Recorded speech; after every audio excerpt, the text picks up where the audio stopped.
Hace muchos años, allá por 1853, el famoso escritor de cuentos infantiles Hans Christian Andersen ilustró un fenómeno social en uno de sus cuentos muy famoso, muy popular, llamado El traje del emperador, o El traje nuevo del emperador. Un monarca narcisista se rodea de personas obsecuentes, lamebotas, diríamos en algunos países, que solo le dicen lo que él quiere oír. Y entonces es cuando es el escenario ideal para que aparezcan dos timadores, dos estafadores, dos vividores, testigos de la ridícula situación que vive el imperio. Se dan cuenta que es posible ganar mucho dinero con poco esfuerzo. Dicen por ahí que estos timadores tenían sangre hispana, pero eso no está confirmado. Es que nos conocemos entre nosotros.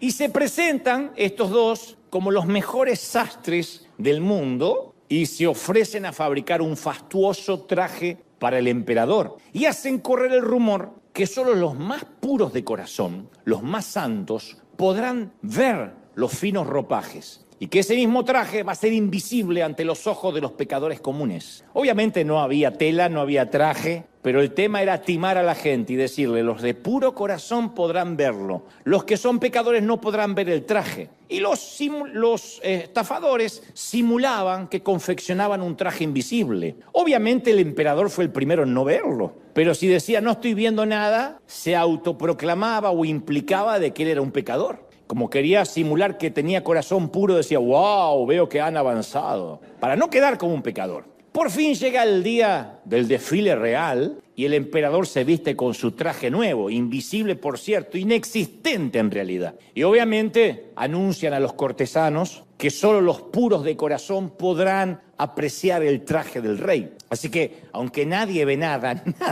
porque insisto, el traje no existe, todos empiezan a simular, por esa suerte de ignorancia pluralista, todos empiezan a simular hipócritamente que están disfrutando de ver el fastuoso ropaje del monarca. Y de repente, de entre la multitud, se oye la voz de un niño que se empieza a reír y dice: ¡el emperador está desnudo! Y todos estallan en carcajadas, porque es obvio que el emperador va desnudo en calzones. Todos lo pensaban, pero nadie se atrevía a decirlo. Le seguían la corriente solo porque a priori no tenían las agallas y la sinceridad de un niño para decir la verdad, y aparte para no exponerse como pecadores. Y así nació una lección que perdura hasta nuestros días, que la verdad nos hace libres, pero también nos puede incomodar y dejar desnudos, nos puede dejar expuestos. Y hoy yo quiero decir que luego de la pandemia, que algunos parecen olvidar, pero que ocurrió apenas hace un tiempo atrás, el legalismo, la religión evangélica en sí misma, quedó oficialmente desnuda. Particularmente el legalismo quedó oficialmente desnudo. Si diríamos en la jerga de los negocios, se le vieron los hilos a toda la incongruencia,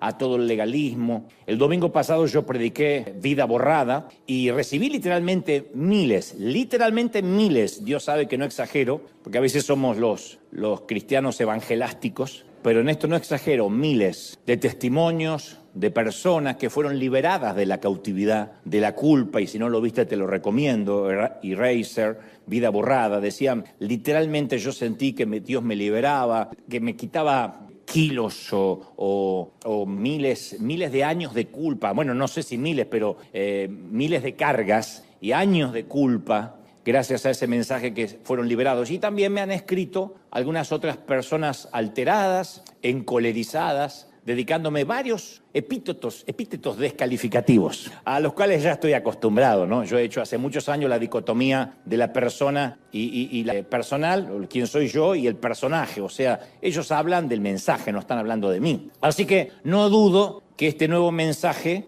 de hoy va a seguir produciendo escozor, ardor, picazón y seguirá mostrando al legalismo en sus calzones. Pero también estoy seguro, y este es el propósito, no el primero, sino el verdadero propósito, que va a seguir liberando a los cautivos, que va a quitar peso, que va a quitar todo lo que ha oprimido por años a muchas personas que están del otro lado. Hace semanas atrás, cierto sector, yo supongo que religioso, denunció uno de los mensajes que se llama Atrapados en el ascensor, que fue hace como 2 o 3 semanas atrás, y se las ingeniaron para bajarlo del Facebook, así que no dudo que intentarán hacer algo similar con esto. Por eso este título, escuchen ahora, antes que alguien lo quite, porque es asombroso que nada hace enojar más al religioso, al evangélico promedio, digo yo, que la gracia. Y a la vez es irónico, porque tropezamos con una fiesta espiritual a la cual fuimos incluidos debido a la gracia escandalosa de Jesús. ¿Sí o no? Nos invitó el Señor, nos dejó entrar y después nos transformamos en los custodios o en los guaruras del reino, manteniendo fuera al resto de la chusma. Lo cierto es que la gracia de Dios está abierta, nos guste o no nos guste, está abierta para todos. Para todos. El perdón es abierto para todos. No obstante, siempre la religión sostiene, no hay lugar para ti dentro del cristianismo si es que estás divorciado, tienes tatuajes, bebes vino o cerveza, haces demasiadas preguntas, tienes un aspecto raro, fumas, bailas, no has sido lleno del Espíritu, no estás bautizado, dices malas palabras, tienes un arete en la nariz o en otro lado que no se ve, has abortado, tienes una elección sexual diferente, te gusta el sexo, eres argentino, vas al karaoke, vas a votar por Kamala Harris. Entonces,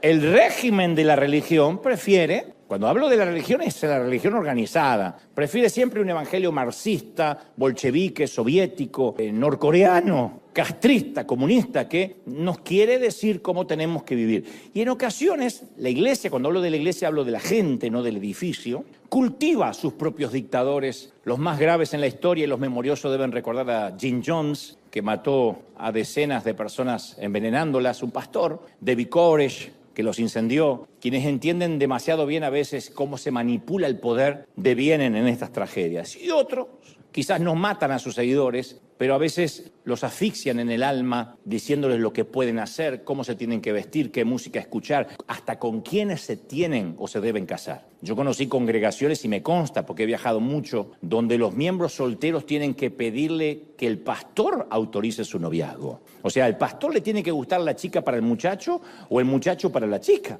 O un profeta o un anciano tiene que decir, siento de Dios que ella es para ti.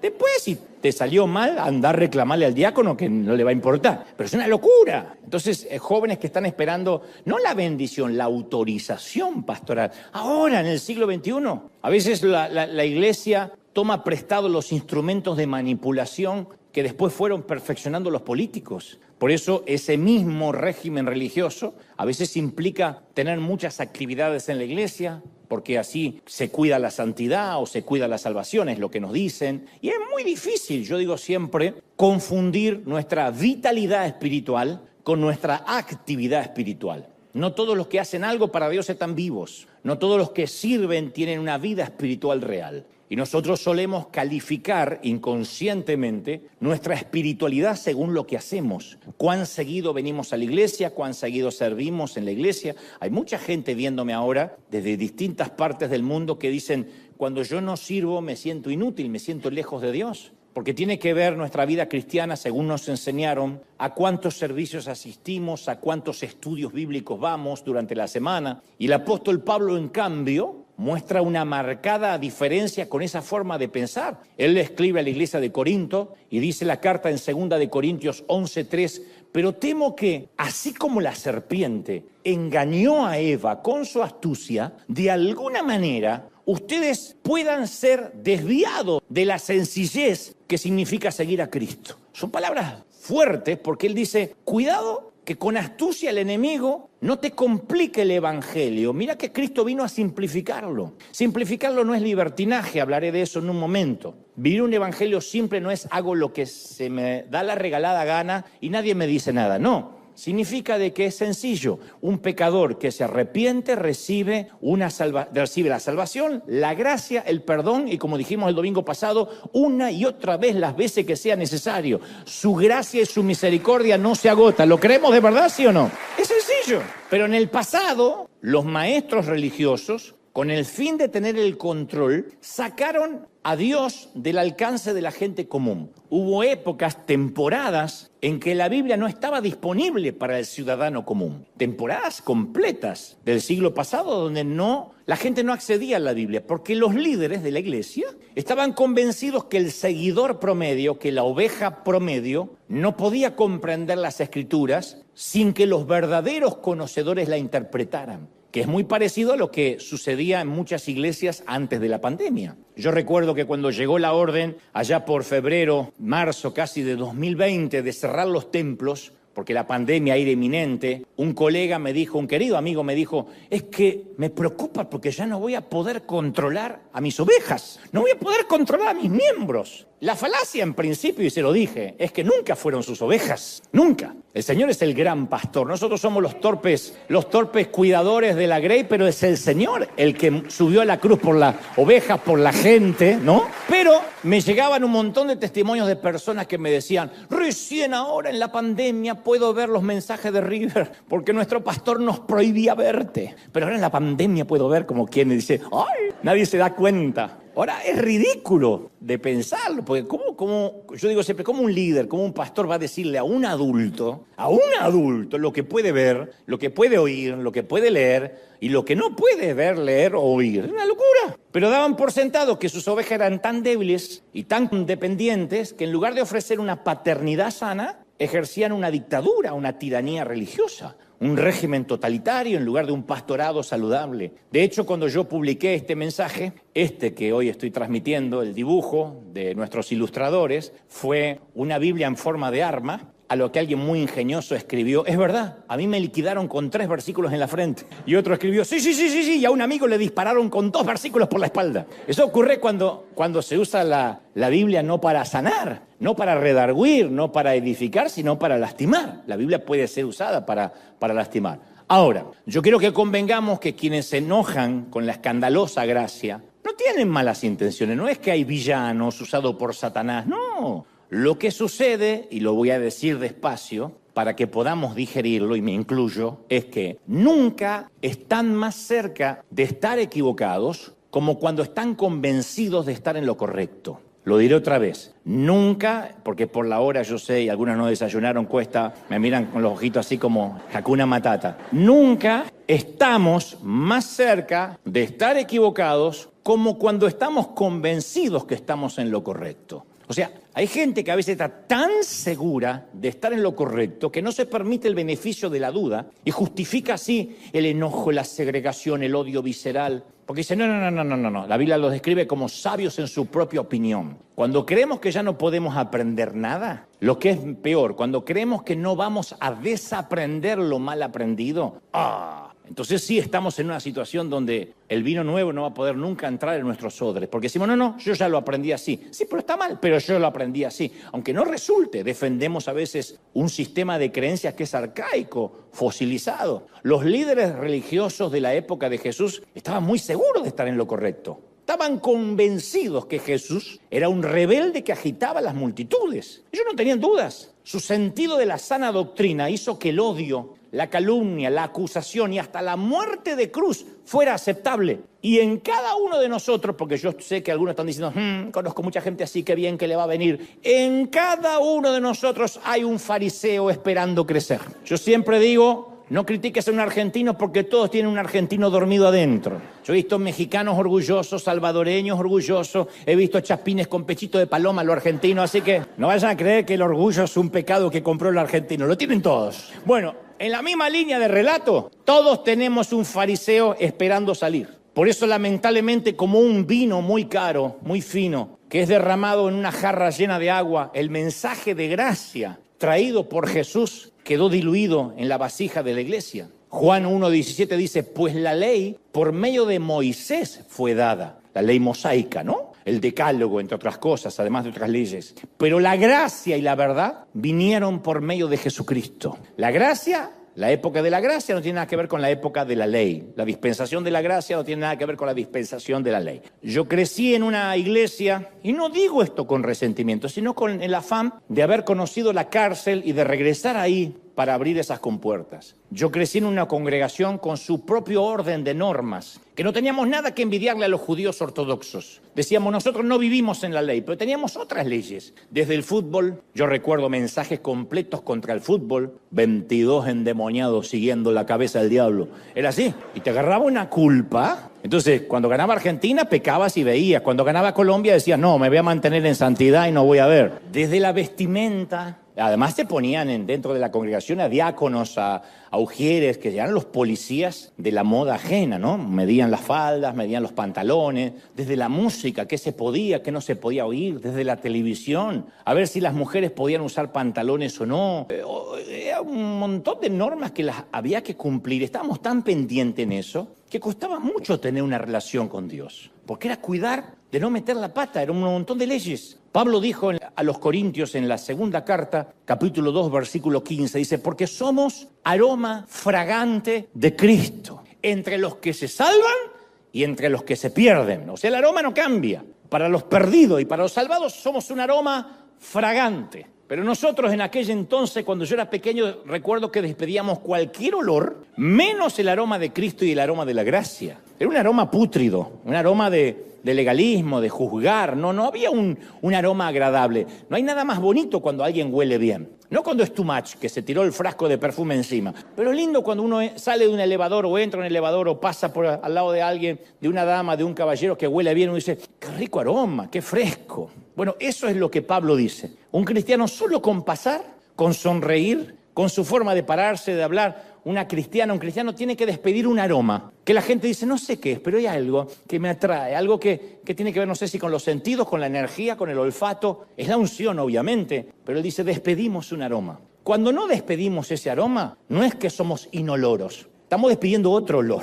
Nosotros despedíamos el aroma del raid, éramos exterminadores morales, meta a matar insectos. Y esto se debía a que teníamos miedo a que la gracia, que es el miedo de muchos, se convierta en una licencia para pecar para algunos. ¡Ah, qué lindo! Me congrego en River porque ahí no te exigen nada, ahí se puede hacer de todo. El otro día el pastor dijo que se puede tomar cerveza, y dijo que se puede fumar, y dijo que...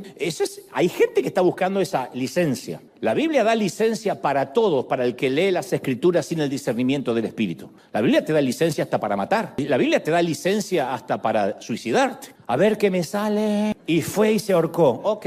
O sea, y hay gente que repite cosas que ni están en la Biblia. Como dice la palabra, esfuérzate que te ayudaré. Suponías capítulo 4. ¿A dónde? No. Instagramenses capítulo 5, versículos. Bueno, en la epístola a los Romanos, Pablo habla de estos que tienen miedo de decir, pero si se habla mucho de la gracia, entonces todo el mundo va a pecar sin problema. Él profundiza, primero dice, donde abundó el pecado, sobreabundó la gracia. No hay pecado que supera la gracia. No hay pecado más grande que la gracia. Donde abundó el pecado, sobreabundó la gracia. ¿Estamos de acuerdo, sí o no? Pero aquí viene la cuestión. Algunos dicen, ¿para qué ser bueno si yo de antemano sé que Dios me va a perdonar? Hay gente que especula así. ¿Para qué luchar o esforzarme para ser como Dios quiere que yo sea cuando Él me acepta tal como soy? Bueno, al respecto, Pablo sabe que abrió una compuerta teológica importante, así que pregunta con franqueza en Romanos 6 y dice, ¿qué pues diremos? ¿Vamos a perseverar en el pecado para que la gracia abunde? O sea, donde abundó el pecado, sobreabunda la gracia. Correcto. Ahora, ¿esto qué significa? Hoy pequemos, total hay gracia. ¿Qué pues? Agrega Pablo. Pecaremos porque no estamos bajo la ley, sino bajo la gracia. Y él mismo se responde, porque lo que está preguntando es retórico, no está esperando una respuesta. Él mismo responde de manera explosiva y dice, de ninguna manera. Porque sepamos que donde abundó el pecado sobreabunda la gracia, no significa de que, bueno, ahora hago un viva la pepa y mi vida es un despadre. Bajo ningún punto de vista. Y dice, ¿por qué? Porque los que hemos muerto al pecado, ¿cómo vamos a querer vivir todavía en él? Si alguien murió al pecado, ¿quién va a querer regresar a la muerte? Ningún cristiano resucitado a una vida nueva va a suspirar con nostalgia por la tumba que dejó atrás. Se acabó, dice Pablo. ¿Estamos de acuerdo, sí o no? La segunda analogía del apóstol, en Romanos 6, 16, compara el pecado con la esclavitud. Dice, erais esclavos del pecado. Porque aquel que está con drogas, atado al sexo, a la pornografía, a la mentira, no es libre, depende. A veces uno ve a los adictos a las drogas, a los adictos al alcohol, que pobrecito empiezan a temblar. Yo he entrevistado gente que no puede estar ni 20 minutos hablando conmigo porque empieza a temblar si no fuma. Obviamente es un esclavo, él no domina, aunque diga yo lo dejo cuando quiero. Mentira, el cigarrillo, un poquito de nicotina lo tiene atrapado. Otros no pueden estar sin consumir pornografía y dice yo lo hago para relajarme. No, te está atrapando hace años. Eso es fácil de agarrar, difícil de soltar. Entonces hay gente que es esclava del pecado y Pablo dice, ¿a quién se le va a ocurrir una vez que es libre regresar a la esclavitud?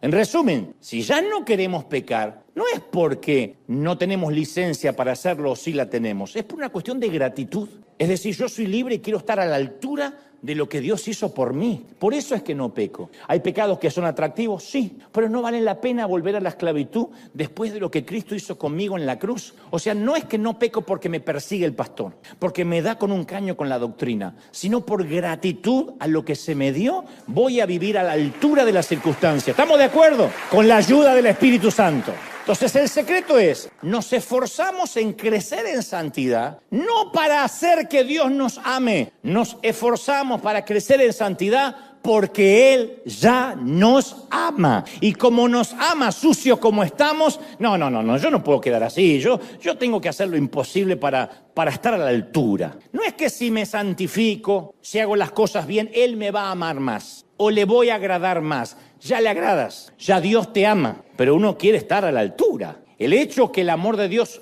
nos llegue así, escandalosamente, sin costo, solo a través del arrepentimiento, lo único que pide el Señor, arrepiéntete. Eso va en contra de nuestros instintos, porque el fundamento de todas las instituciones es la falta de gracia, es la justicia. La justicia, los gobiernos, los jueces, los gobiernos, las líneas aéreas, los bancos, no pueden gestionarse sobre la base de la gracia. ¿Quién va al banco y dice, arruiné mi crédito, me darían otra tarjeta, la otra la hice pomada? Ay, sí, la gracia de Chase está sobre usted. No pasa, se funde el banco, ¿o no? Señorita tripulante, yo tengo turista, tengo el asiento 92C, al lado del baño. ¿Me daría la oportunidad de ir adelante en primera? Bueno, pase. No va a pasar. Van a decirte atrás y te van a cerrar la cortina así en la jeta. ¿Va a ser así? La revista Fortuna hace una lista anual de las 500 personas más ricas. Es lo que le importa a la gente. Nadie sabe el nombre de las 500 más pobres. Nunca vas a ver que Fortuna dice la lista de las 500 más pobres. Y tú dices, entré en la lista. No. ¿Por qué? Porque, mira, el sendero budista, la doctrina hindú, el pacto judío, el código del Islam ofrecen siempre una manera de ganarse la salvación, la aprobación de los dioses. Solo el cristianismo ofrece gracia escandalosa, incondicional. Jesús describió el mundo repleto de gracia, de la gracia de Dios. Desde que el sol sale para buenos y para malos, que las aves recogen gratuitamente las semillas sin arar ni cosechar para ganárselas. Yo digo, qué distintos son esos relatos del Señor a las ideas que algunos tuvimos de niños sobre Dios. Yo siempre me imaginaba un Dios que prefería el temor, el respeto y el castigo antes que el amor, siempre. Pero después me fui dando cuenta en la vida de adulto que los brazos de Dios siempre están extendidos, solo que a nosotros nos cuesta creerlo, nos cuesta aceptarlo y eso bloquea la gracia, no Dios. Cuando uno dice, no me lo merezco, y bueno, entonces no lo vas a merecer porque no lo quieres. El mayor ejemplo de la gracia,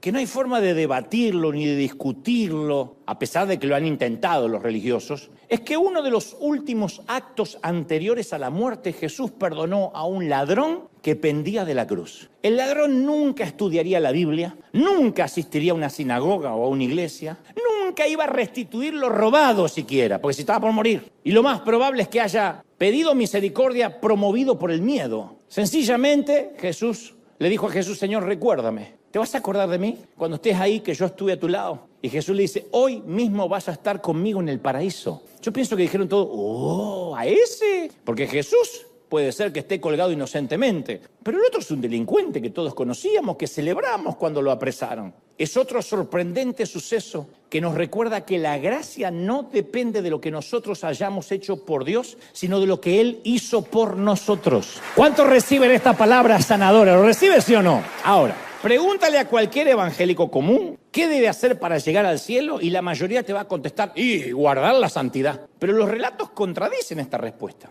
Porque Dios acepta en su casa a todo aquel que se le acerque. Usted dice, pero no puede ser tan fácil. Así, todo lo que debemos hacer es gritar, ¡auxilio! E inmediatamente tenemos al padre que viene corriendo hacia el hijo, que lo dilapidó todo como el hijo pródigo. Insisto, no estoy abaratando el evangelio, es el evangelio. Por eso se llama buenas nuevas, buenas noticias. Aquel que diga, Señor, te necesito. Y nos consta de gente que ha sido mala toda su vida y en los últimos minutos en la ambulancia o antes del infarto, durante el infarto, han dicho, Señor. Y eso hace que la misericordia de Dios venga sobre él. ¿Será? Aunque nunca se congregó. Entonces no tendría que estar el ladrón en el cielo en este momento, el que fue crucificado. Si no hay perdón para ese que se arrepiente en el último segundo, entonces hay que echar al ladrón del cielo. El Señor dice, la gracia es abundante para todos. La gracia es abundante para ti. Y yo sé que hay gente diciendo, no, es que yo la fregué. La gracia, si hubo perdón para el ladrón en la cruz, hay gracia para ti todavía hoy. ¿Lo crees de verdad? ¿Sí o no? Mira, Jesús relató otra parábola que es más ofensiva, más discriminatoria, elitista, ridícula y que causa mucho enojo hasta el día de hoy. La habrán escuchado muchas veces, te la voy a repetir. Una mañana temprano, el dueño de un campo le dice a su capataz que contrate a algunos hombres para trabajar en su viñedo y conviene un precio, un denario. A medida, vamos a suponer que son el día $100, el tipo podía pagar eso. A medida que el día va pasando, contrata más trabajadores, prometiéndoles lo mismo, ser justo con la paga. Contrata trabajadores a las 9 de la mañana, al mediodía, a las 3, y contrata gente que estaba en la plaza, desempleada a las 5 de la tarde, dice el Señor. Al final de ese día, no pasó otro día, el capataz, siguiendo las instrucciones del dueño del campo, le paga a los trabajadores por orden, comenzando por los últimos en ser contratados. Los que vinieron a las 5 de la tarde, que habían trabajado, ¿qué? Hasta las 6, 1 hora. Los que llegaron tarde, que habían trabajado 1 hora, recibieron un denario. Los que trabajaron más tiempo pensaron que ellos iban a recibir más. Si estos vagos parásitos trabajaron 1 hora y le están pagando $100 a nosotros, en vez de los 100 que nos dijeron, seguro que nos va a dar mínimo 800. No fue así. Todos recibieron la misma paga. Tal como estaba convenido, no tenía un desfase hormonal el patrón. Tal como convino con todos, no importa cuánto trabajaron. Al día de hoy, a ese dueño del campo le harían una demanda laboral. Lo agarra la Unión, lo liquida. Para otras partes del mundo le digo que es un sindicato. Al día de hoy un sindicato lo demanda. Este tipo estaría fuera de una sociedad democrática. Porque nosotros creemos ¿en qué? En la igualdad, en la justicia, en el derecho a recibir una paga equitativa, ¿sí o no? ¿Quién se deja explotar acá? Bueno. Vinieron justo los explotados, pero yo sé que no. Tenemos leyes que nos protegen de empleadores arbitrarios, caprichosos e injustos, como el tipo este de la parábola. Hay leyes que nos protegen de este tipo de chupasangres. Lo que es todavía más perturbador en la historia es cómo explica Jesús esta parábola. Dice que el reino de Dios es como esto. ¿Eh? ¿De verdad? ¿Así es el reino de Dios? ¿Eh? Sí. No, minuto. Porque si hay un atributo de Dios en el que podemos confiar de manera inequívoca, es la justicia de Dios. Siempre decimos, ¿dónde está la justicia de Dios? Oh, Dios no es el eterno monitor de la justicia. La vida puede que no sea justa, pero caramba, Dios sí lo es. Pero de acuerdo a esta parábola, parece que en cuanto a la gracia no es justo. ¿Generoso? Sí. ¿Justo? No. ¿Equitativo? No. Esta es una historia muy injusta. Y Jesús nos da advertencia suficiente de que el reino de los cielos es muy injusto. Los últimos serán primeros. ¿A quién le gusta estar en la fila, así sea para donar sangre? Y viene alguien, buena, y se te cuela. ¿A cuánto le sale el demonio de adentro? ¡Estoy de las 6 de la mañana! ¿Y qué dice el Señor? Los últimos serán primeros. Los últimos serán primeros. A ver, los últimos, pase. Y el que vino a las 10 de la mañana pasa así. Y decís, Señor, yo lo mato. Yo estoy de las 5. ¿Ve el sentido de justicia que todos tenemos? Tenemos que morir para vivir, ¿de verdad?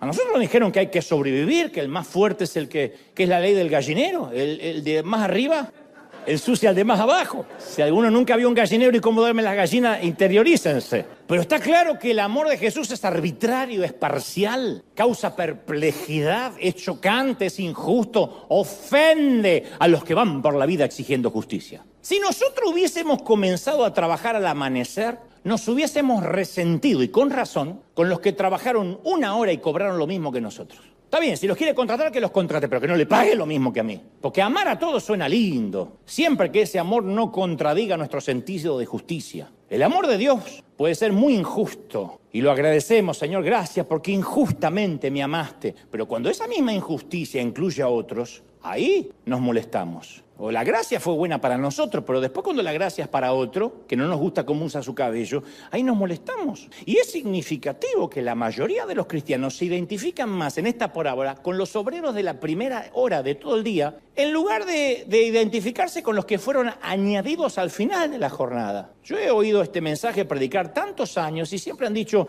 los que estamos desde la primera hora, los veteranos, los que hemos sufrido, a veces no entendemos a los de la última hora. ¿Por qué la mayoría se identifica con los de la primera hora? Si todos somos los de la última. Por misericordia y por gracia estamos donde estamos. Y la gracia nos alcanzó a las 5 de la tarde. La gracia nos alcanzó cuando todo el mundo nos había hecho a un lado, ¿o no? Pero claro, nos gusta considerarnos obreros responsables. Pero nos olvidamos que si se nos pagara a todos con la justicia que merecemos, terminaríamos todo en el infierno. Tú no quieres justicia. Nunca digas, Señor, ¿dónde está tu justicia? Olvídate de esa palabra, no conjugan la misma oración con Dios. Tú no quieres justicia. ¿Se acuerdan cuando yo les conté que en la secundaria un profesor me puso una C? Yo creí que merecía una B, una A, así que fui a hacer mi reclamo. Le dije, profesor, usted me puso una C. Y él dijo, déjeme ver. Y digo, raro, porque yo hice muy bien el examen. Lo revisó y dijo, tiene razón, usted se merece una F. Y no era F de full.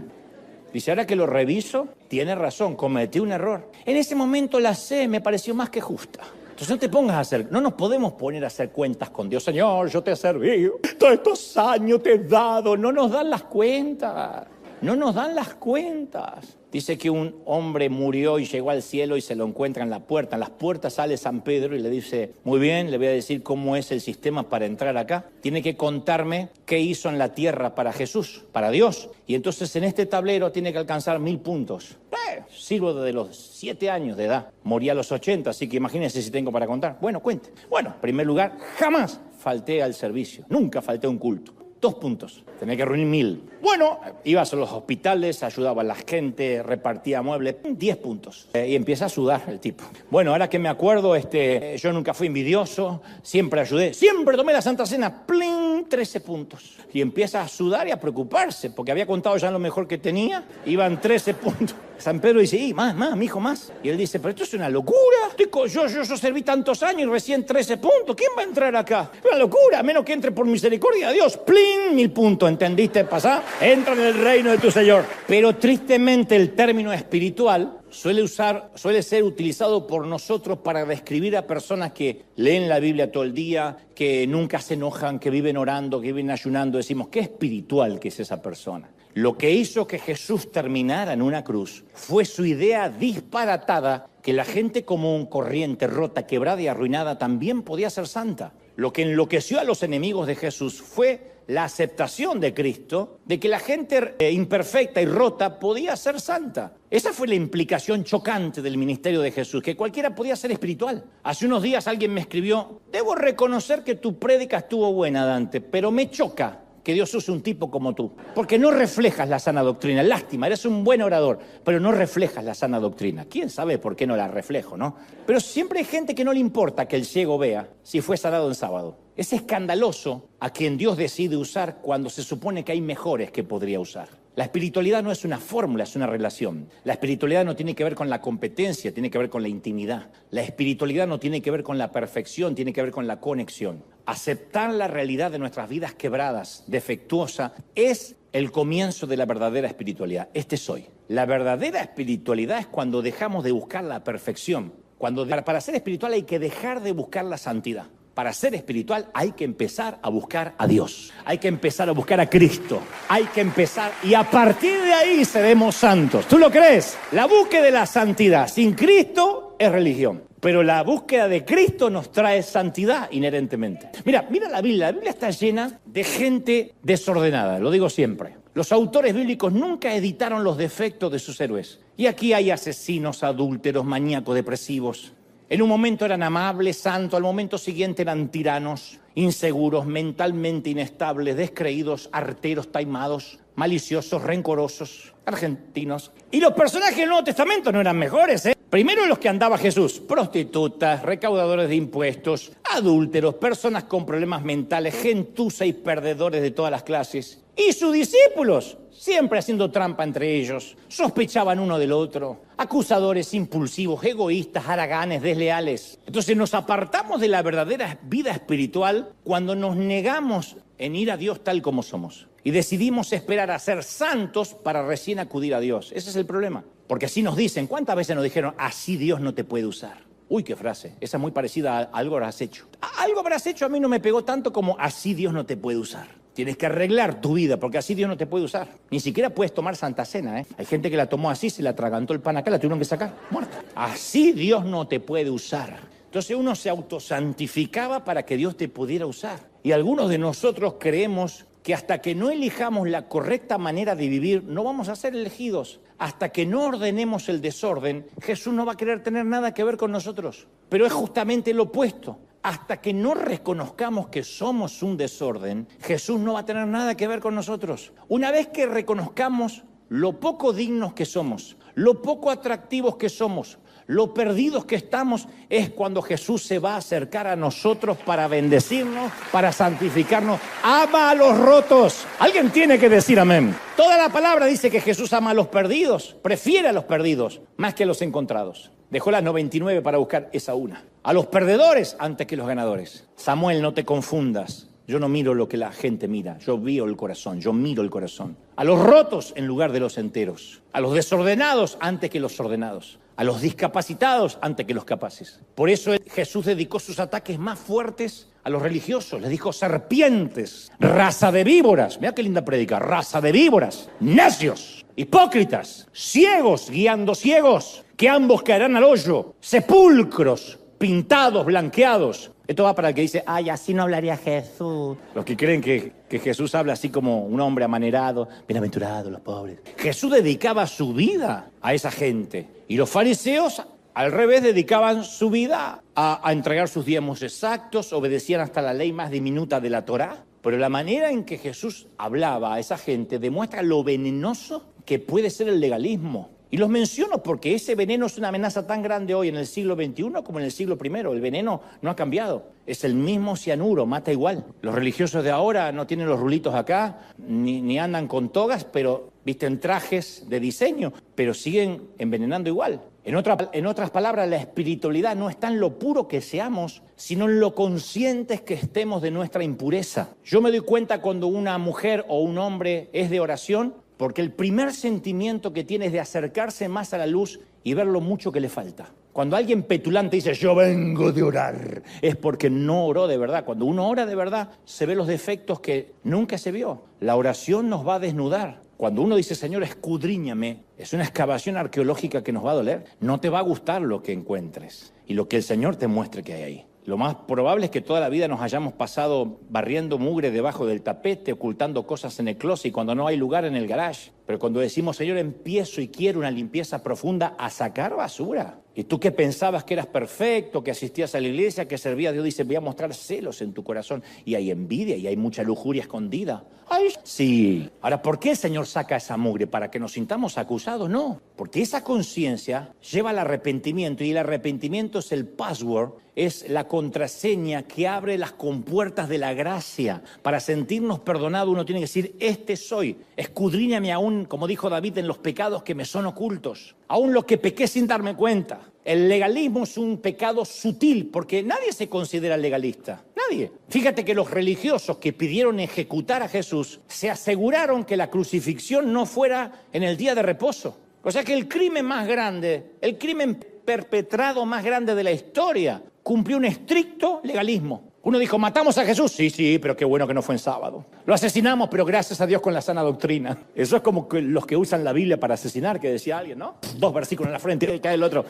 Lo matamos. Ajá, ese no pisa más la iglesia. Ah, pero con la palabra. Es lo mismo. El Señor dijo en Mateo 23, guardaos de la levadura de los fariseos, que es la hipocresía. La levadura leuda, permea la masa. Es la hipocresía, dijo el Señor. No hagáis conforme a sus obras porque dicen y no hacen. Entonces la gracia puede cubrir cualquier pecado, incluyendo el asesinato, la infidelidad, la traición y el beso a la suegra. Cualquiera, pero por definición etimológica, por definición la gracia puede ser recibida únicamente a través del arrepentimiento. El que no se arrepiente no tiene gracia. Y el arrepentimiento debe ser genuino. No, peco y no me importa. No, tiene que ser un arrepentimiento de verdad. Y la hipocresía no nos permite arrepentirnos. Mira, hay dos clases de personas culpables. Dos clases de culpables. Los culpables que reconocen sus pecados y los culpables que no reconocen sus pecados. Y estos dos grupos se encuentran en la escena cuando los fariseos arrastran a una mujer semidesnuda, envuelta en una sábana para que apenas se tape sus partes pudendas,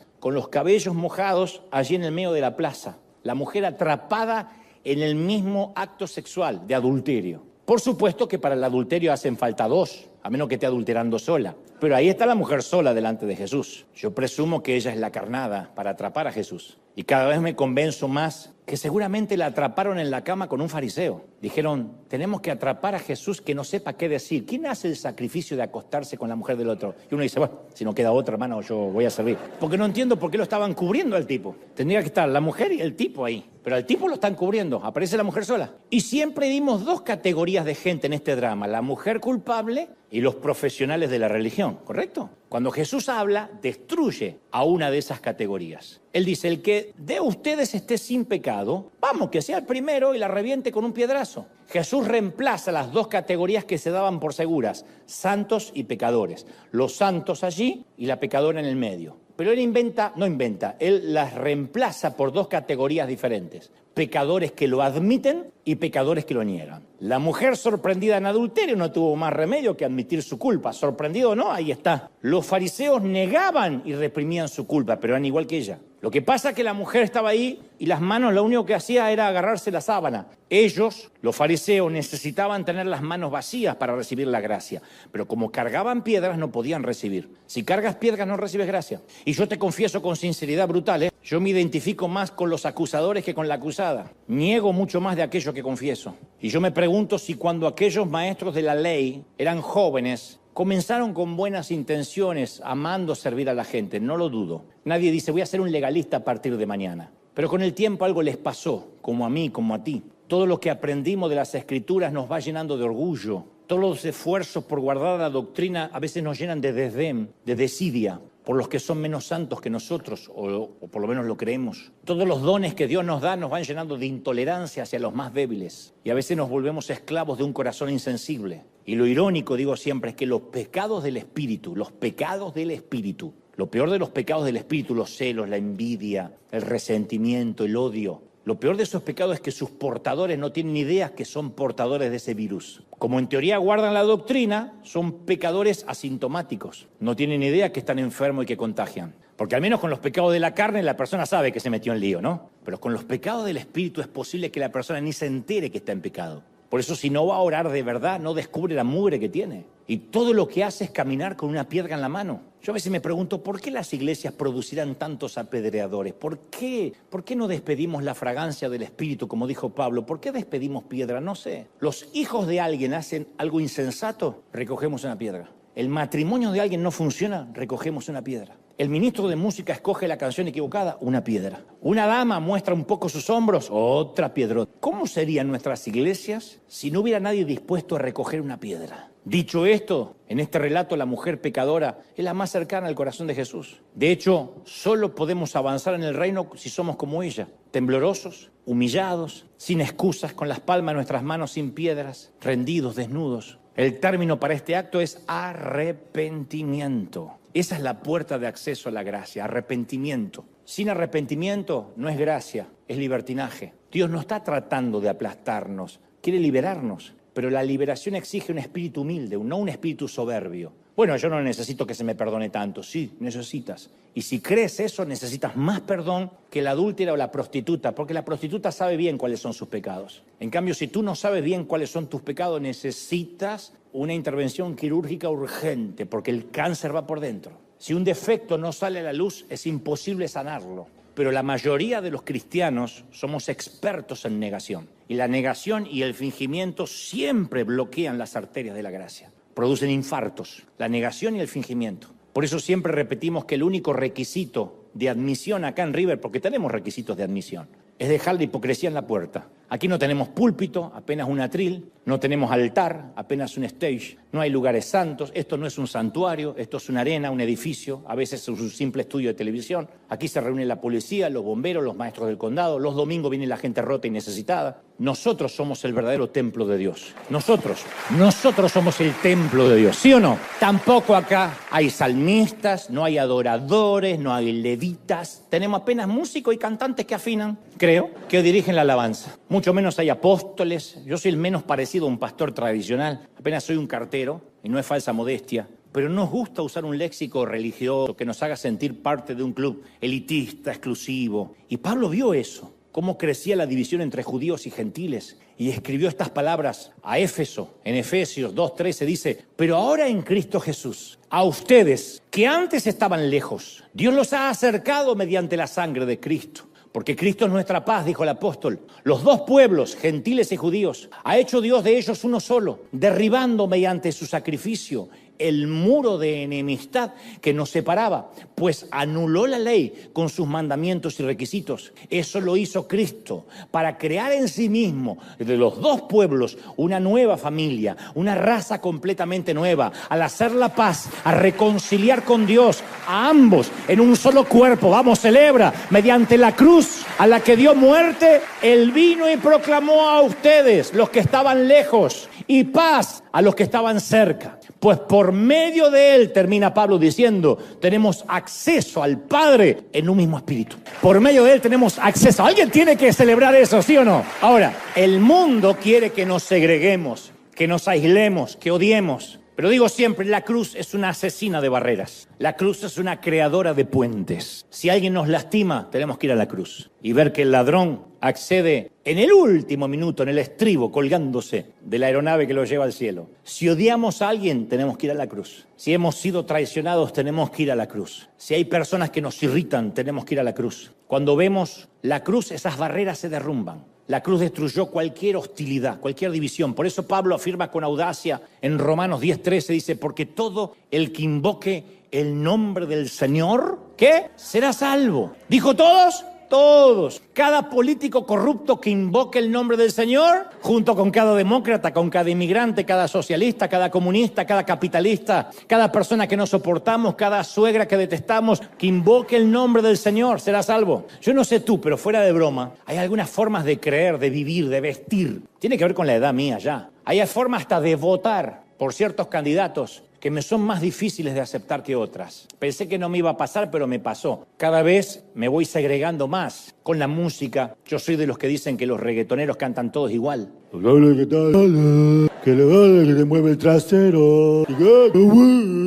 Yo no lo entiendo, pero por mi salud mental me doy cuenta que yo no lo entiendo. He entendido que Maluma no es una pomada antihemorroidal, que Bizarrap no es una marca de supositorio. Lo entendí, pero es mi edad. Pero me doy cuenta que hay algunas personas con las que estoy fundamentalmente en desacuerdo y otras que en general no me agradan. Eso no es pecado, porque la Biblia no dice, la Biblia dice que tenemos que amar a todos, pero nos dice que todo el mundo nos tiene que agradar. Así que una afirmación como la de Pablo, que todo el que invoque el nombre del Señor será salvo, me quita el aliento a mi ego engreído y a mi estrechez de mente que va ocurriendo con la edad. Uno se va volviendo más estrecho a veces en algunas cosas, más amplio en otras y más estrecho en cuanto a aceptar, a entender, a debatir. Y de alguna manera Pablo me hace sentir incómodo, pero a la vez termina siendo un suspiro de alivio, porque digo, bueno, entonces no tenemos que ser nosotros quienes decidamos quién está dentro y quién está fuera. Qué lindo que los evangélicos no tienen que decidir quién es salvo y quién no es salvo. Y nadie tiene autoridad para decirte, así como te viste, te vas al infierno. Nadie tiene autoridad para mandar a nadie al infierno, ni para mandar a nadie al cielo, porque eso lo decide el Señor. Eso es fascinante. ¡Qué libertad! Según Pablo, Dios ya decidió eso. Y Dios dice que todos los que invoquen el nombre del Señor serán salvos. Lo cual hace surgir la pregunta, ¿cuál expansiva es esa invitación a amar a todos? Yo me imagino a la iglesia de Roma sentada mientras leían esta carta. ¿Todos? ¿Gentiles también? ¿Los incircuncisos también? Me pregunto si sintieron la misma incomodidad cuando comprendieron lo que Pablo estaba diciendo. Estaban ansiosos por vivir como Dios deseaba. Entonces le preguntaron, ¿y cómo vamos a hacer? ¿Cómo vamos a hacer? ¿A quién iremos? Y Pablo respondió con su brillante retórica a los Romanos, capítulo 10, versículo 14, le dice, ¿cómo pues esa gente que ustedes no aceptan invocarán el nombre del Señor para ser salvo si nunca han creído en Él? ¿Cómo creerán en aquel de quien no han oído? Porque es verdad, todo el que invoque el nombre del Señor será salvo, pero ¿cómo van a creer si nunca han oído de Él? ¿Y cómo oirán si no hay nadie que les predique? Si nadie va a las maras, si nadie va a los artistas, si nadie va a los que tienen una elección sexual diferente, si nadie va a los sinvergüenzas, si nadie se mete en la política corrupta, ¿cómo creerán? ¿Y cómo predicarán si no fueran enviados? Pablo estaba diciendo en esencia, si queremos ver a toda persona invocar el nombre del Señor, gente, tenemos que ir. Hay que ensuciarse con el alma de la gente. Hay que meterse, hay que revolver basura. Hay que caminar entre los basurales. Hay que ensuciarse. Hay que arriesgar la reputación. Hay que sentarse con gente las cuales un religioso nos va a ver en Instagram y va a decir, ¿con quién estás? No importa. Yo quiero cerrar con 2 historias pequeñas. 2 joyas de la corona que revelan la necesidad de gracia. La primera cortita. La segunda también, pero la primera, tal vez un poco más risueña, es un padre español que quiere reconciliarse con su hijo que se ha marchado a Madrid y no ha vuelto a Málaga en muchos años, enojado, ofuscado con su padre. Así que lleno de remordimiento, el padre saca un anuncio en el periódico matutino. Dice, Paco, encuéntrame en el Hotel Montana de Madrid, martes al mediodía. Te vine a ver, todo perdonado, papá. Y como Paco es un sobrenombre muy común en España, cuando el padre llega a aquel lugar encuentra a 800 jóvenes llamados Paco en espera de su padre. El mundo está sediento de gracia, sediento de borrón y cuenta nueva. Y la segunda historia fue durante la Segunda Guerra Mundial, donde un grupo de soldados estaba peleando en la zona rural de Francia. Y durante una batalla muy intensa, uno de los soldados americanos perdió la vida y sus camaradas no querían dejar su cuerpo en el campo de batalla y decidieron darle una sepultura cristiana, una sepultura protestante. Recordaron que había una iglesia a unos pocos kilómetros, una iglesia católica, a pocos kilómetros de la línea de frente, cuyo predio incluía un cementerio rodeado de una cerca blanca. Así que después de recibir permiso de sus superiores para llevar el cuerpo de su amigo al cementerio, salieron en busca de la capilla, donde llegaron poco antes de la puesta de sol. Un viejo sacerdote respondió cuando golpearon la puerta y ellos dijeron, nuestro amigo ha muerto en combate y queríamos enterrar su cuerpo en una iglesia. El sacerdote dijo, lo siento, pero aquí solo podemos enterrar a los que tienen la misma fe. ¿Él era católico? No. I'm so sorry. Agotados después de muchos meses de guerra, los soldados se dieron vuelta para irse, pero el viejo sacerdote los llamó y dijo, si quieres pueden enterrarlo fuera de la cerca, no dentro, fuera de la cerca blanca. Y exhaustos, los soldados cavaron una tumba y enterraron a su amigo fuera de la cerca. Terminaron cuando había caído la noche y a la mañana siguiente se le ordenó a toda la unidad de infantería que continuara y el grupo corrió otra vez hacia la iglesia para darle un último adiós a su amigo. Y cuando llegaron no encontraron la tumba. Cansados y confundidos, golpearon la puerta de la iglesia y le preguntaron al anciano sacerdote si sabían dónde había enterrado a su amigo, porque dice, estaba oscura anoche, estábamos cansados y estoy seguro que nos desorientamos. Y una sonrisa cruzó el rostro del viejo sacerdote y dijo, anoche, cuando ustedes se fueron yo no podía dormir, así que me levanté temprano esta mañana y cambié de lugar la cerca para que vuestro amigo quedara dentro. Jesús hizo más que cambiar de lugar la cerca, Él la derrumbó para siempre, la rompió para siempre, no hay cerca. Por eso no es de extrañar que se pongan nerviosos los fariseos por hacer que los indignos quedaran dentro. Ese es el problema. Jesús dijo, los indignos están dentro del reino. A los constructores de cercas, a los constructores de muros, no les gusta que se las destruyan. Les encanta decir, hasta aquí. Pero Dios está decidido a que surja la rebelión del evangelio simple, que vuelva el evangelio simple. Subversivos, que miremos con ojos nuevos a Jesús. A los que defienden la dictadura no les agrada que venga Jesús y les diga, el legalismo, vuestro legalismo está en calzones. La religión está desnuda, pero el Señor sigue ofreciendo su escandalosa gracia a los que nos aferramos a Él. ¿Cuántos dicen, ese es mi Dios? ¡Aleluya! Oh, vamos a celebrar, vamos a celebrar. Yo siento ganas de aplaudir, vamos a celebrar, aplaudir al Señor. Vamos a celebrar la cruz, vamos a celebrar la resurrección. ¡Bendito eres! Vamos a celebrar esta mañana, gente.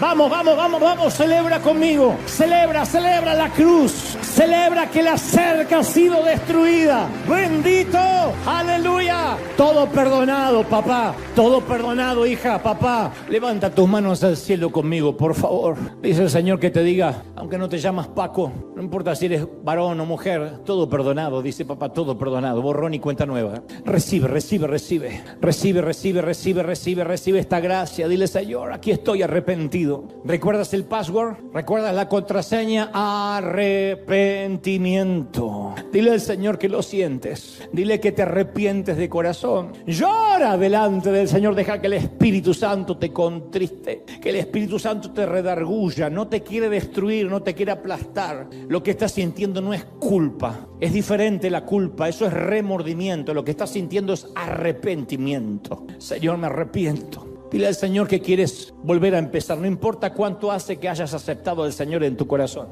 Dile: yo quiero volver a empezar. Dile: Señor, yo quiero volver a empezar. Estamos siendo libres. Hoy estamos siendo libres. La libertad trae esto: arrepentimiento. Nunca la gracia trajo libertinaje. ¿Acaso pecaremos, dijo Pablo, para que sobreabunde la gracia? De ninguna manera. ¿Quién quiere volver a la esclavitud? ¿Quién añora la tumba? Pero aquellos que hemos sido rescatados, levantemos